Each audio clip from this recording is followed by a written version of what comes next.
We are going live. Hey everyone, thank you so much for your patience in waiting for us to get this thing started. We had a bunch of technical difficulties, so please thank you. I will say thank you for bearing with us through all of this. But we're ready to just dive right in and start the question and answers. But I will tell you, for all of you that have not been in one of these question and answer, it's all rapid fire. Please put your questions in the chat.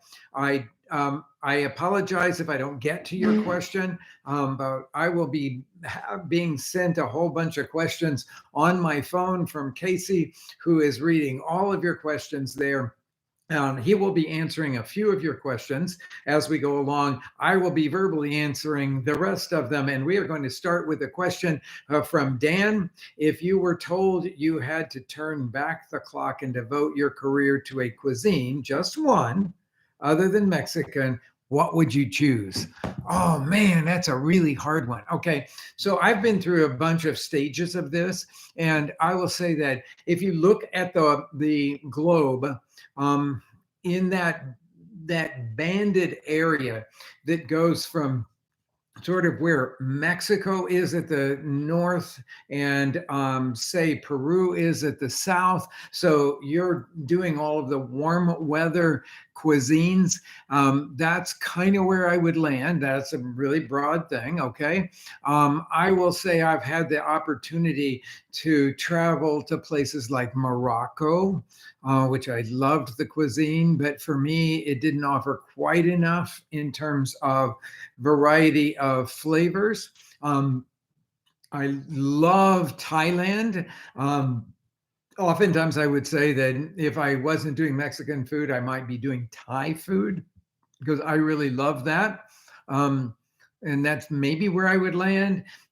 India is a really interesting place for me, but I have only gotten to go to India one time, and I would really need to go back and find myself deep in the cuisine to be able to say that, yeah, probably it would be Indian food above Thai food. I have eaten a lot of food from Malaysia and around in there. I got to go to Singapore. I've never been to Malaysia, but I got to go to Singapore and taste food there, which was super fascinating to me. Man, one cuisine, I guess I have to say Thai. Okay. But I will say that there's a lot of cuisines that are in that belt that just make me super happy because they're complex spicing and they know what to do with chilies. And to me, that's really an important thing. Second question, Julia asks, heading to Merida and want to try the shopping at the market. What would you recommend trying for the first time? Okay, so that market in Merida is really labyrinthian. It's got two parts, the old part and the new part. The new part has all of the charm of a parking garage. It is just a great big poured concrete structure. But you can find some really amazing things there. The old part is it's super cool. I love the old part, but I don't send everybody to the old part because, man, you got to find your way around it. And I would suggest trying to go down the main aisle of the old part. Okay, so that from the main door of the old part of the market, just walk down that main corridor. It's divided, so there are stalls in the middle and stalls on the sides, and you have two aisles and go up and down those. And then from there, you can kind of branch out. At the back of that main aisle, there's this amazing, huge room. And that's where you will find the mounds of chaya leaves, that green that is so famous from there. You will find big piles of green habaneros and orange habaneros. You will find a whole lot of sour oranges because that's the main sort of tangy citrus there. It's a really remarkable place. So make sure you spend some time in that. And then at the back of that great big room, at the end of that aisle, at the back of that, to the left, There are a couple of places that grind the pastes that season everything in Yucatecan food. So you'll find the achiote paste, the one that they call beefsteak, the recado negro, the black one. You'll find ground pumpkin seeds. Now, all of those things you can bring home. So you should bring them home. I'm going to say, first of all, they can go in your freezer and you can bring them out little at a time. The recado rojo, the red paste, the achiote paste, that's the one that you'll use the most. So maybe bring home a quarter of a kilo. That would be like a half a pound of it. That would be good. And then maybe just 100 grams or something like that of the other ones that they have there, just so that you have them when you come back. That I will say is just, it's an amazing place, and unlike any place else in Mexico, unlike any place else. So that's a really great thing to do. Then if you want to find your, say, when you travel away from that main corridor and that main room, it becomes very labyrinthian, and you may find yourself like, oh, where did I go? What aisle did I turn down? Am I going north or south? Where am I? And so that can be a little disconcerting to some people. I've even found myself incredibly lost in that market before. But it's worth looking at, or go over into the other section, and it's way easier because it's just a great big room, and but it's not as charming. So that's what I would say about that. And I've told you what you should be bringing back. Okay, my next question here is from Solo Rider. When will you daytime some Durango recipes? Oh man, I need help with that. Okay, so I haven't been to Durango for quite a long time. I think it's a very, very interesting place, and I had fallen in love with some of the ingredients from there. But thank you for lighting the fire underneath me, because I really need to work on Durango. I don't know when I'm going to be able to do that, but I'm going to do it soon. Craig asks, my question is, were you nearly as thrilled as I was when you won Top Chef Masters? I don't think you could be so proud. Wow. Okay. I was blown away. First of all, I went into that competition. I know I was drug into that competition. I'd never done a competition like that. I didn't want to do a competition. I just thought, man, this is like silly. I don't need to be on this show, but my arm was twisted, and I said, I'll go for the very first thing, because they had us in pods of 4 people. Only one person could win out of that pod of 4. And I was with like great chefs. It's like, come on, I'm not going to win this thing. And then I did. I won that pod, which meant that then I had to come back and I had to compete through the whole thing until I was disqualified or whatever. And man, it was so hard. And I'm just looking at all these great chefs around me thinking like, oh man, they can cook me under the table. I mean, it's like, it was just amazing to be there with them, to hang out with them. And every one of those competitions was a true competition. We didn't know anything ahead of time. The only thing I will say about working on Top Chef Masters was that they would announce the challenge, and then what you didn't see is that they would cut, and we all had to sit down at a table. They would read us all of the rules and regulations, the fine print stuff, and you had to listen to it all. Then they went around with a camera to each one of us, and they said, do you understand all of the details of this competition? And you would say, yes. And then they would move on to the next person. So you had to pay lots of attention to every one of the fine print details of that, or you would be disqualified just because you didn't follow the rules.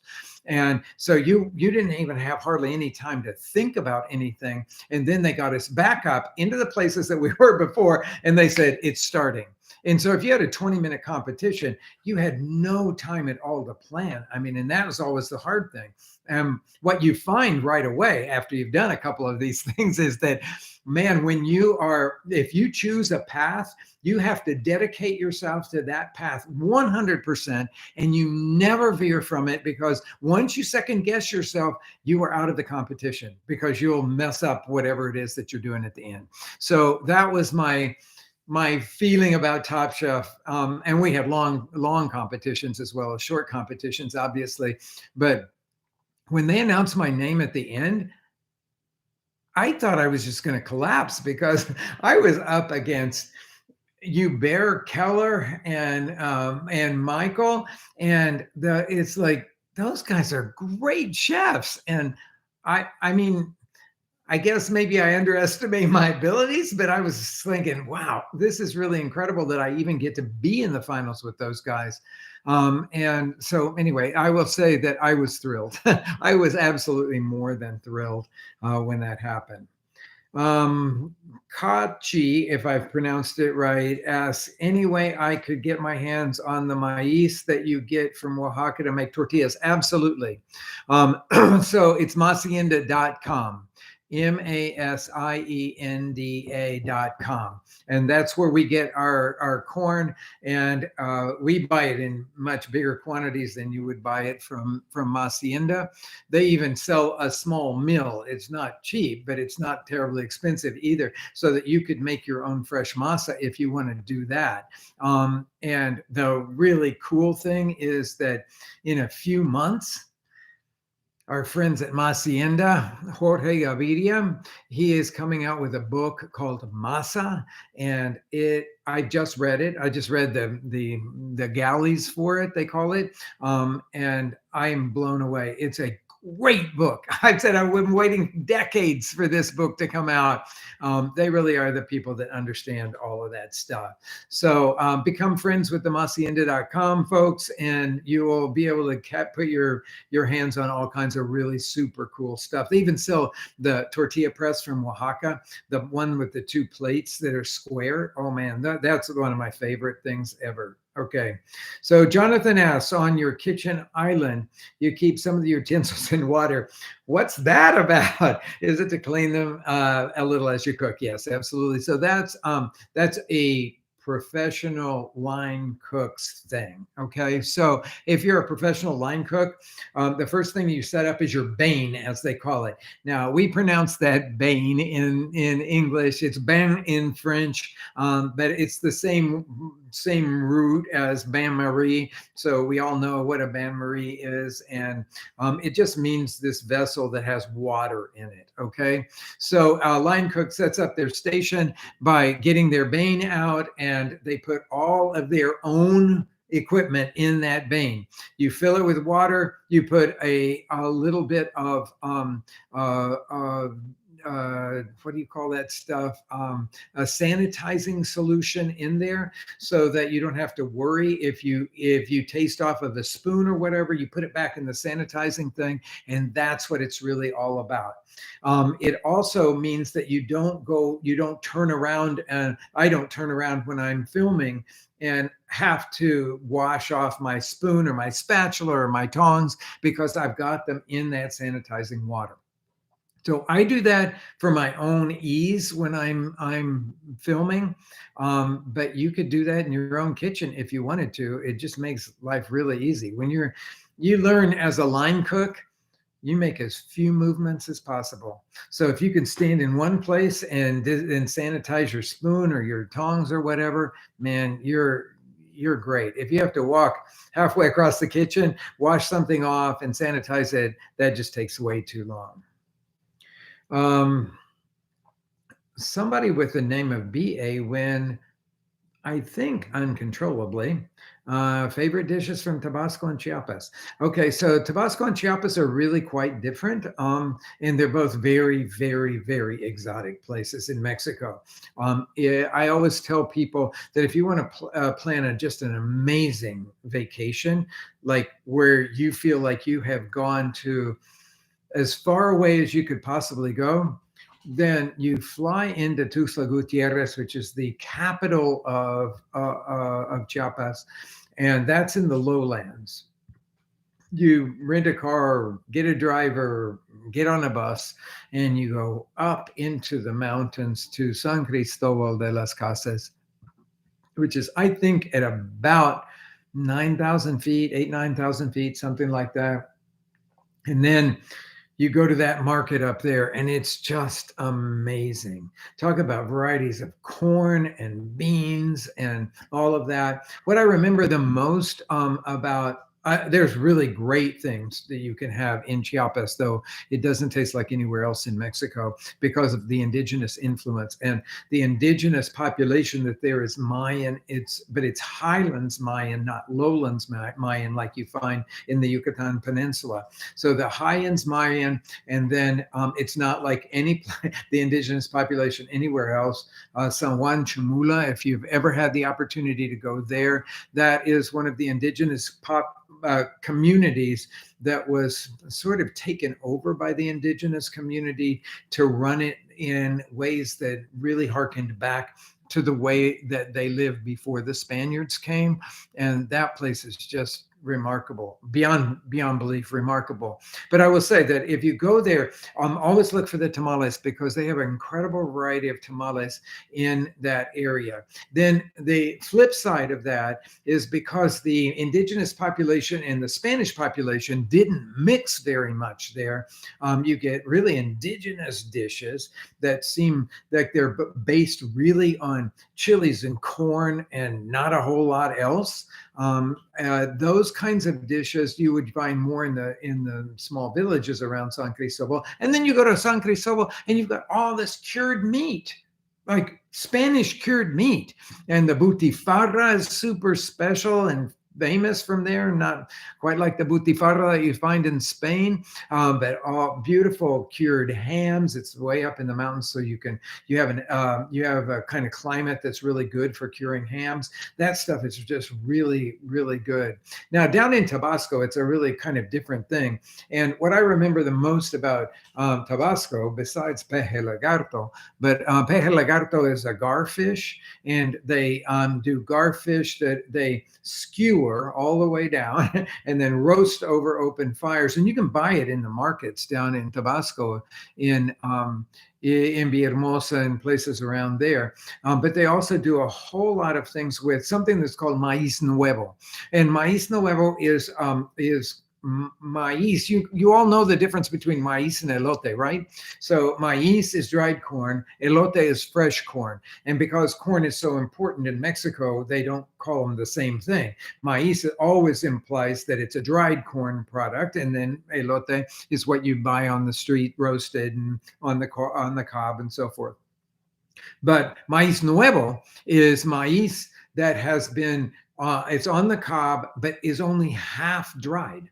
And they make these amazing tamales and gorditas and things like that out of maíz nuevo. It's a completely different kind of thing. And then you put that with all of the, I'm going to call it the like game things that they have there, because that's where you will find the capybara. Let's see. That's kind of a hard one to say, but it's the capybara is the largest member of the rodent family. I know that sounds just totally gross to us because we don't want to eat rats, okay?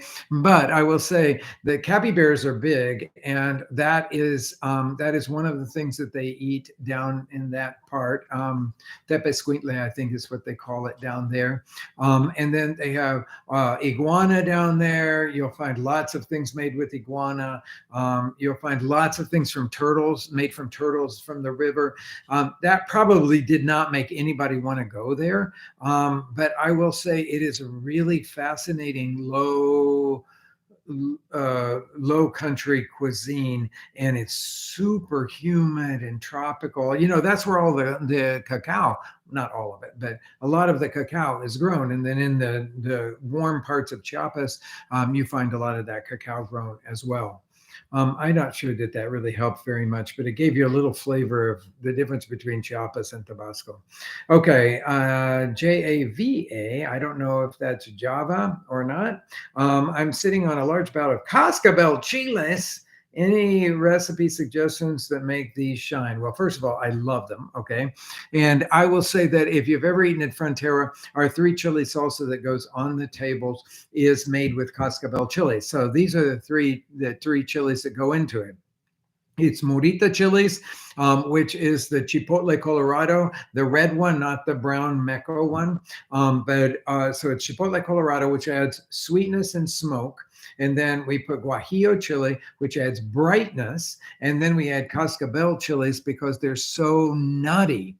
So to that, we add only two other ingredients besides water and salt. And that is darkly roasted tomatillos and roasted garlic.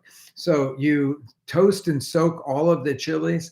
Then and when I say soak, maybe 30 minutes in hot tap water. Then you drain off that water and you blend them with the roasted tomatillos and the roasted garlic. And that gives you an amazing, amazing salsa. But you could make that whole salsa without the moritas and without the guajillos. It will be spicier than the one that's on the table at Frontera, but it'll be super nutty. And so sometimes what I like to do is to add sesame seeds to that salsa to underscore the nuttiness, or I would add a little bit of peanuts to it, but you have to kind of go a little bit light because peanuts can overwhelm a salsa, and a little bit of peanuts in there, and that's really, really good too. Now you can also do a cooked sauce with roasted tomatoes and the cascabel chiles, which I actually love too. That's the direction that I would go. It's either like the roasted tomato sauce, but replace any kind of green chilies with the toasted, soaked cascabel chilies. But otherwise, it's basically the same kind of a recipe as that, or do that salsa that I was telling you about. Wish on a Star asks, this might be a dumb question, but favorite kitchen towels? I can't tell you how much I like these question and answers. You guys are amazing because you ask me all these incredible questions about everything from Chiapas and Tabasco to kitchen towels. Okay. Um, Kitchen towels. So if you're working a restaurant, it would be the thing that's called the bar mop. Okay. So it's like a terry kind of a thing, almost like a terry kind of a thing. It's not a flat weave towel.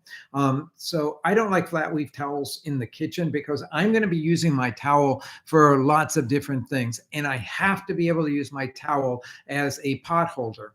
So those of you that are just in love with your pot holders, I will tell you that in professional kitchens, they don't exist. You use a towel instead.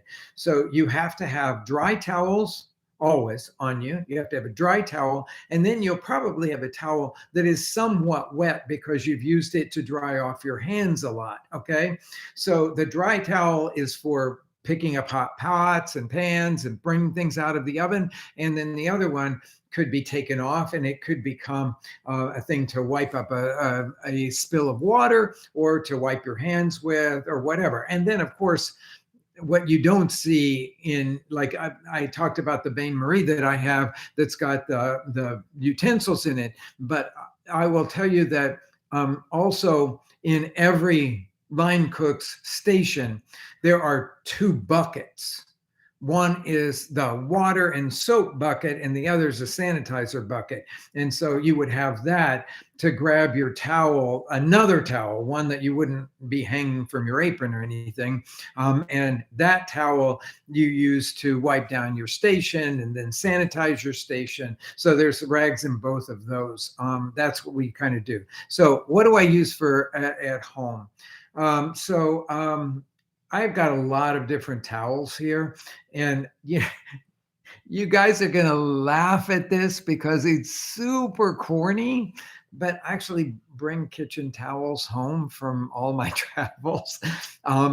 Honestly, I do it. I go, and when I'm in those silly tourist shops, if I see one that I think is a well-made towel, I like to bring them home because all of a sudden it takes me right back to that place. So I apologize if that was a super corny and dumb thing to say, but it is actually what I do is I bring things home from wherever I travel. Okay.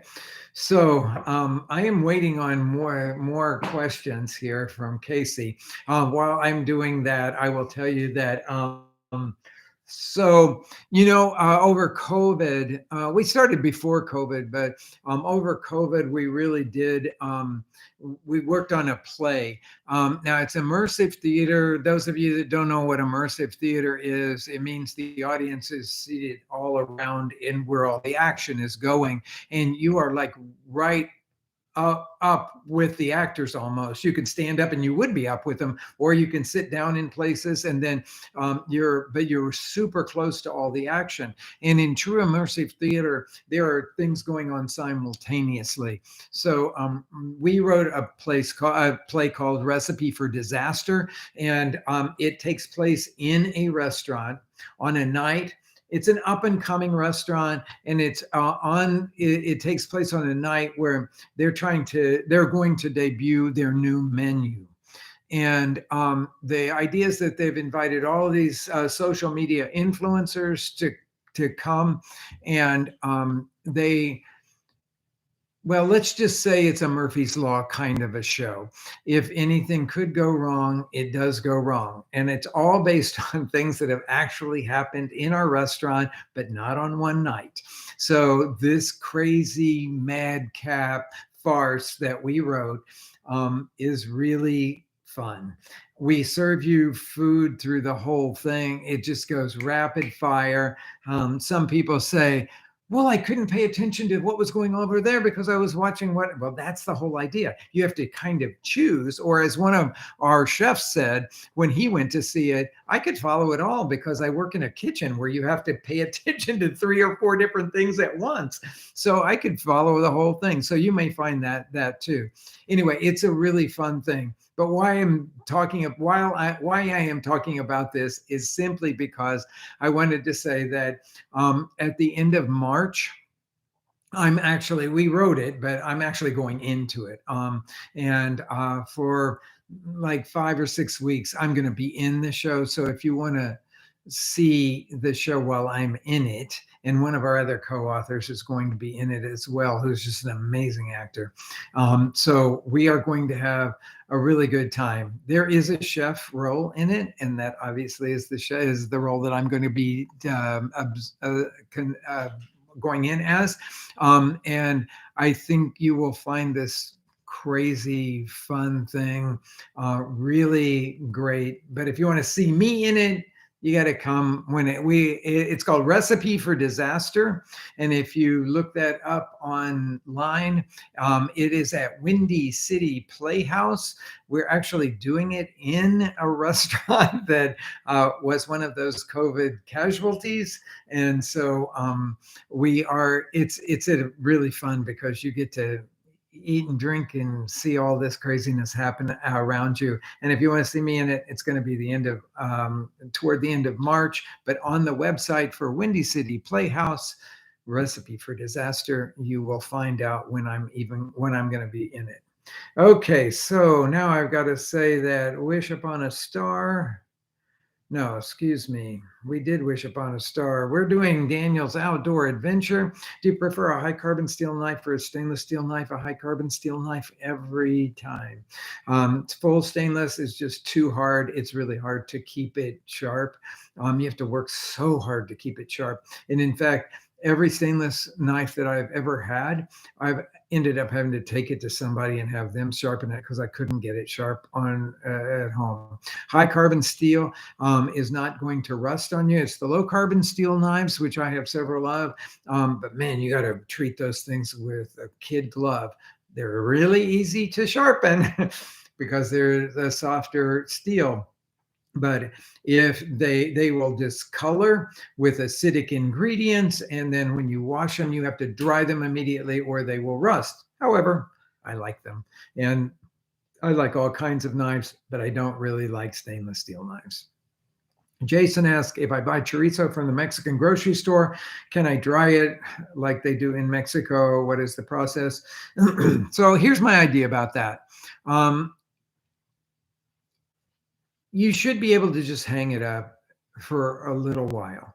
We're talking 3, 4, 5 days. Okay. It should do fine because it has a lot of salt and vinegar in it, and those are preservatives. And yes, it is a type of sausage that is intended to be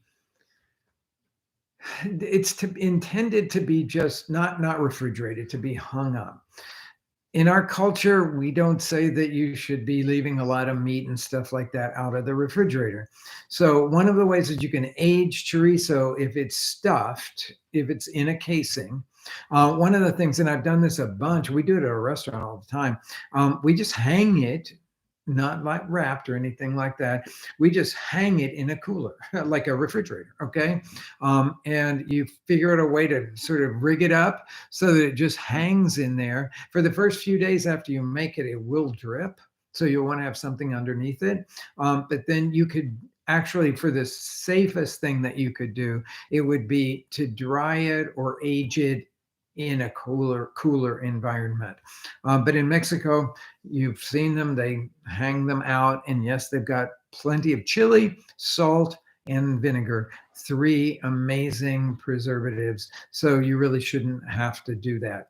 Just everybody should know it's raw stuff. It's not cured. It's not smoked. It's not Spanish chorizo. That is a cured product that you can slice and put out with cheese and crackers. Okay.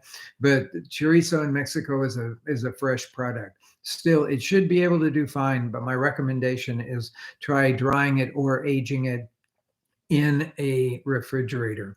Evan asks, Rick, what are essential dried chilies a home cook should have?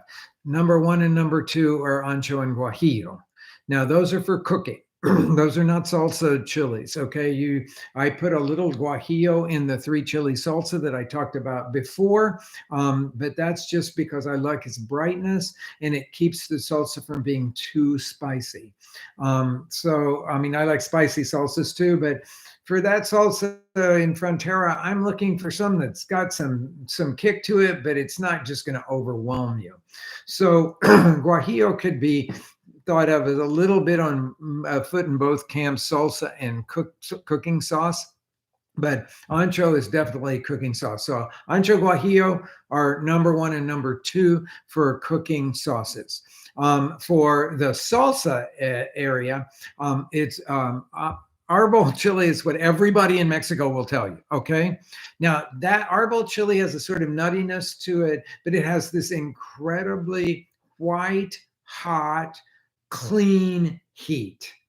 It's just like it's pure heat. I like it, but you have to like spicy if you're going to go for that. Okay. But everyone will tell you, you go to a Mexican grocery store, what do you see? You see arbol chili, bin of guajillo chilies, bin of ancho chilies. Okay. So those three things. Now, the anchos, I mean, the arbols may not be to everybody's liking. So maybe you want to have a little bit of that on hand if you want to make something spicier, or you want to make your own that like chili flakes like you would put on a pizza or something, that would be horrible.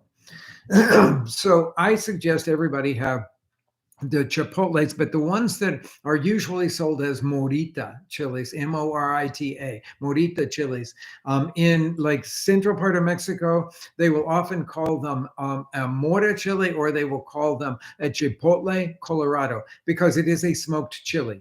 It's a wrinkle-skinned, small smoked chili, and it's chipotle colorado, meaning it's the red chipotle, not the one that is got a sort of barky brown exterior to it. So I like to have that as one of the dried chilies. Somebody asked about cascabel. That would be high on my list too, as a chili that you could use for salsa. I think it's really delicious in salsa. And then after you get that done, you're sort of like you've got all your basics. But if you're going to be a mole maker, then what you're really going to need is two more big dried chilies. So you've got ancho already. Then you're going to need mulatto, which is just the dark version of the ancho. Mulatto chili. It looks like the ancho, but it's darker colored. And then a long, skinny one that is called pasilla. And pasilla is a completely black chili. And those three are the ones that typically are used to make a classic mole with. So that will give you the kind of things that you really need to have. Eliza asks, what sauces use pepitas? Okay, so I'm going to say you can play around with adding pepitas to a lot of different things. Okay, and we do, but the classic Central Mexico dish that has pepitas in it would be something called a pipián. And a pipián is made a little bit like a mole, but the emphasis is more on the seeds or nuts that thicken it. So a classic pipián in Central Mexico will be made, say, with ancho chili, onions and garlic, a little bit of tomato, and a whole bunch of pumpkin seeds, toasted pumpkin seeds. And that all gets blended and cooked together. And so it's a lighter colored sauce. It's not so chili forward as a mole, but it's a perfect way to focus the flavor of pepitas as pumpkin seeds. I love that sauce. I think that's really great. And then you can play around with, is it going to be all pepitas, or maybe I'm going to add some almonds to it, or maybe I'm going to put some cashews in it or some peanuts in it. So there's lots of different versions of a pipián. Now in the Yucatan Peninsula, they use massive amounts of pumpkin seeds. I will say that the pumpkin seed sauce that they do is the one for it's for papadzules. And papadzules, think of them as enchiladas, no chicken on the inside. They have hard boiled egg chopped up and put inside of it. So all of a sudden we're in a new territory there. So it's a hard-boiled enchilada, and then they put this incredibly beautiful and very luscious sauce over the top that's almost 100% pumpkin seeds. So this is the way you make it. The classic recipe will tell you that you take epazote and you put that in water and you boil it to make a tea. And then you take your toasted pumpkin seeds and you put those in a blender with the epazote water, and you blend that until it becomes this velvety thing. And then you warm that up on the stove, and that is what you sauce these enchiladas, I'm going to call, because they look like enchiladas. And then we usually splash them with a little bit of tomato sauce that has habanero in it. I like to put pickled red onions, but I told somebody in Yucatan that we did that because I love it, and they told me I was a heretic. So they don't typically put the pickled onions on there, but I think they're really absolutely delicious. That is probably the most focused pumpkin seed flavor that you will ever find. They put pumpkin seeds in lots of different things inside fillings of tamales and all that sort of stuff. They do a lot of pumpkin seeds in tamales. So that's things that will focus pepitas for you. Bing says, is lard greater than anything else? Pretty much everything else, I would say. Okay, so if you're going to make the really classic mole, red mole, and you don't cook it in pork lard, it will have a very different balance of flavors. The pork lard adds this sort of richness that is necessary to balance lots of other things. Can you make it without lard? Absolutely, you can. You just have to know how to balance the flavors right. Lard, of course, if you're going to make carnitas and you don't simmer the pieces of pork completely submerged confit style in lard, then you're going to turn out something that's really like boiled pork that gets crisped at the end. And that could be very delicious, I have to admit, but it's not the real thing. And then what most people would tell you is that if you're going to do your tamales around Christmas time for a posada or something like that, and you don't have any that have lard in them, it's like making croissant with Crisco.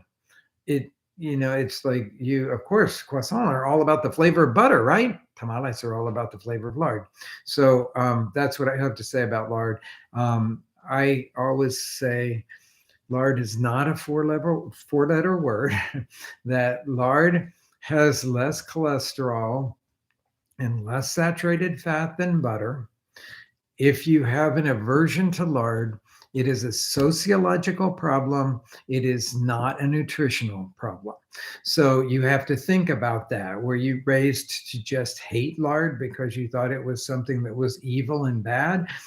Food, we have to take those kinds of things off of food, and we have to say, okay, I'm going to go at this with an unbiased way of thinking about it. But hey, in every culture, there are foods that we hate and foods that we love. And as they say, one man's meat is another man's poison. I happen to love lard, and I think that it's just an amazing cooking medium and ingredient. Kay says, I saw your tortilla video that talks about warming up the tortillas in the microwave. Does it work the same with flour tortillas as well? Oh my goodness. I have never tried it. I have no idea. Okay, so I'm going to tell you the reason that we do the corn tortillas in the microwave is because they need steam. Flour tortillas don't need steam, but corn tortillas need steam because once they've gotten cold, they get sort of brittle because there's no gluten at all in corn and there is in flour, which is used to make the flour tortillas. So what we want to do is we want to kind of steam heat the tortillas, and then we want them to absorb that steam into them so that they have this really supple texture.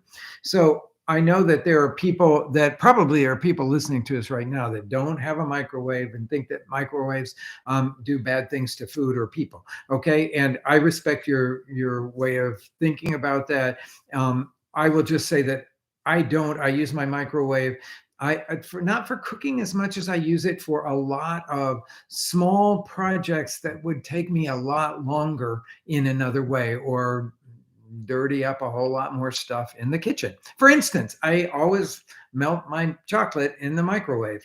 30-second bursts of energy going into it, and then stir it. And it's just so much easier and so much faster. I use the microwave to melt butter,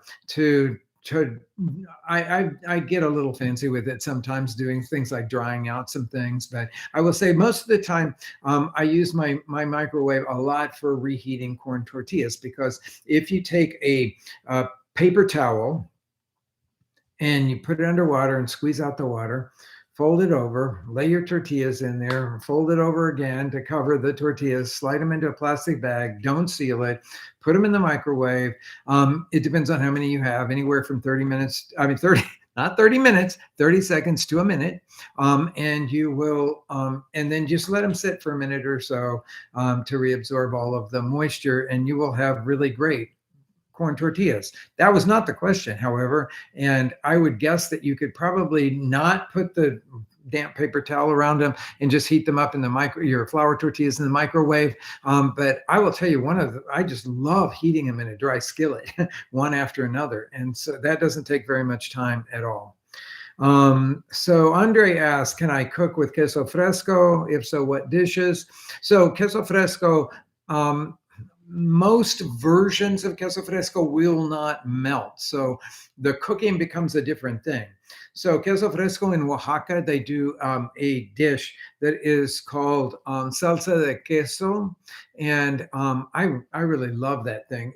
So they take slabs of the queso fresco and they will sear it in oil. And then they will add a tomato sauce to that.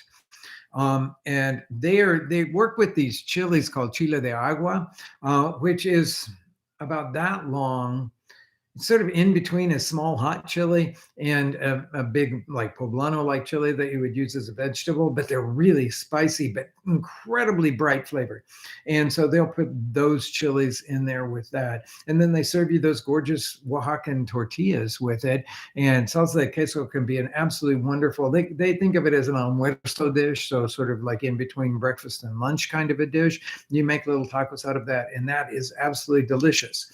Now, they do the similar kind of thing, but with a salsa, green salsa, a lot. I mean, you can find other salsas too, but my favorites have been the green salsas, where they do these things in molcajetes that are up in the sort of, let's say, someplace around Guadalajara in that area, the area that they call Bajío over there, and they'll take a molcajete, and then they're serving the molcajete, and they'll sear either like cubes or finger long pieces of the queso fresco, sear that in a little bit of oil, and then put a green tomatillo salsa on that, and then serve that with tortillas as a kind of appetizer. And I like that kind of thing. But you get the idea that what you're doing with a dish that has queso fresco in it is you're not trying to melt cheese. Otherwise, it becomes a garnishing cheese all the time, and the garnish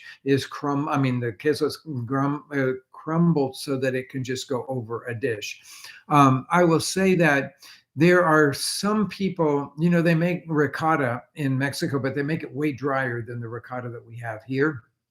And some people will mix that ricotta with crumbled queso fresco, and that becomes and then you add, what I would add to it, what I like to add to it is everything that goes into a pico de gallo. So tomatoes, onion, cilantro, green chili, and then you mix that into that mixture of requesón, ricotta, and the queso fresco mixed together. And man, that's really a great soft taco filling. So for those of you that are looking for anything that are non-meat ideas, that's a really good one there.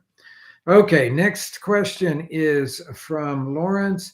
Did the reign of Maximilian bring the French influence to Mexican cooking? Are there any present day examples of that influence? All you have to do is go to Mexico pretty much anywhere and you see the influence of Maximilian's time. So we're talking 1860 to 1864. And in 4 years, I will say, especially in Central Mexico, Maximilian, the king of Mexico from the Habsburg Empire, did more to bring European influence than pretty much anyone else. Now, some people would argue that Porfirio Diaz, that came at the end of the 1800s, brought massive amounts of influence, European influence into Mexico. But I will say Maximilian, he came with bread bakers, he came with pastry makers, and he came with beer brewers. And remember that it's after Maximilian comes that we think about beer in Mexico. Beer was not a major player in Mexico until after 1864. And all these people started moving to Mexico, Germans, Austrians, and people from Alsace. And they all started brewing beer in Mexico, and their legacy is what we know as Mexican beer. That's one of the reasons that almost all Mexican beers are Pilsner style lagers, because that's where most of the brewers came from. So that's a legacy that was brought or initiated by Maximilian.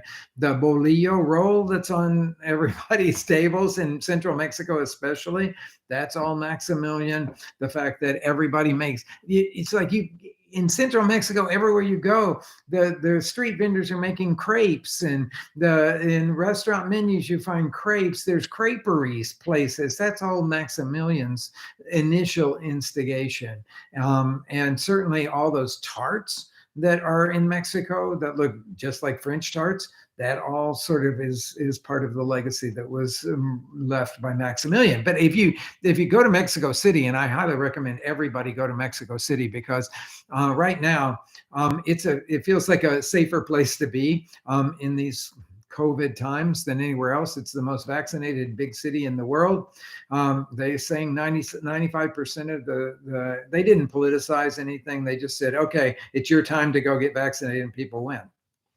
But beyond that, I will say their protocol is still greater than in the United States. Nobody's on the street without a mask. Nobody will let you into their shop or restaurant or whatever until you have sanitized your hands. So you're wearing a mask, you've sanitized your hands. Almost every place has a little footpath that you have to walk through to sanitize your shoes before you go into any place.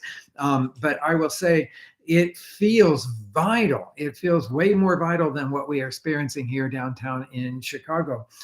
So I got a chance to go at Christmas time, which I was very grateful for. And I found it really great. When you go to Mexico City, though, you will see the vestiges of Maximilian's work everywhere. Remember, he's the one that in those 4 years, he just did so many things, but not great, not great things from all accounts. But one of the great things that he left behind was Paseo de la Reforma, because he was trying to create something that was like the Champs-Élysées in Paris. And so he built that Paseo de la Reforma, and it starts way down where he built that castle in Chapultepec Park. And that castle is spectacular too. So there's lots of vestiges of Maximilian that you can find in Mexico, and it's I don't know whether we're thankful for the legacy that he gave, but we certainly can note it.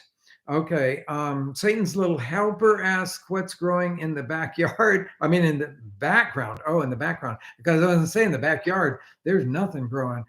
Those are all decorative plants. And in the wintertime, I bring them in. I have these. I'm super lucky to have these like greenhouse kind of windows in the kitchen here.